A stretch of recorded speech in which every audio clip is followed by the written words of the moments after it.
Sino kaya mabubutot na judges na magtatanong sa'yo, baby girl?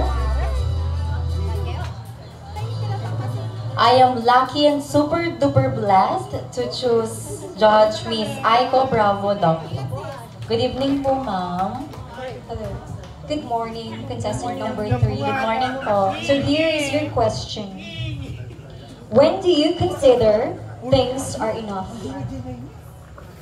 Could you please repeat the question mo? Okay.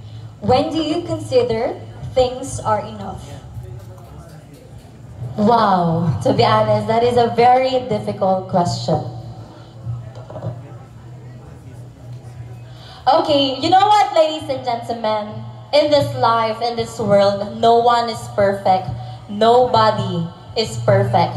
However, something can be perfect in our eyes if we are not judgmental, if we know how to be contented.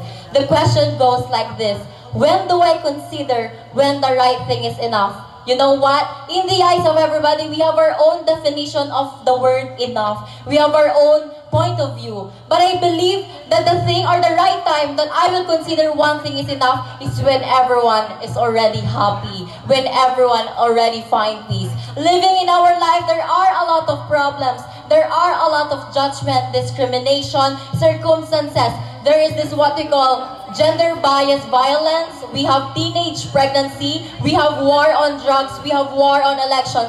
I believe that if we will teach the younger generations on doing the right thing, yet we will be able to realize that this is already enough. For example, ladies and gentlemen, it has been a very long time that we are craving for intelligent and actually hardworking leaders. Dahil matagal na pong panahon na hindi naging enough ang ating bansa. Matagal na po tayong hindi umuusad. Ngunit natatanong ba natin ang ating sarili? Sapat ba ang ating kaalaman sa pagboto? Sapat ba ang ating kaalaman sa kung sino man ang ihalan? And always remember, ladies and gentlemen, that our future will always depend on us. Selecting the right leaders is one of the examples. That is the right time when we are going to know that the right thing is enough. That change must start from us. That change must start within us. If we will going to start the change, it will create an impact with other people. It is like just a cycle. Once you learn, you will continue to share this lesson with other people, especially the young ones.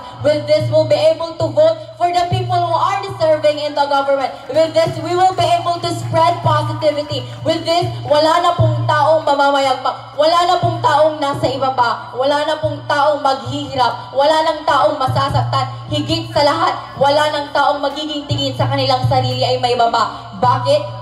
Dahil kung nalaman natin sa ating sarili kung paano gumawa ng tama, kung paano gumawa ng kabutihan, and once we reach that peace in our world, once we will be able to achieve that world peace, that is the right time that we know this is enough.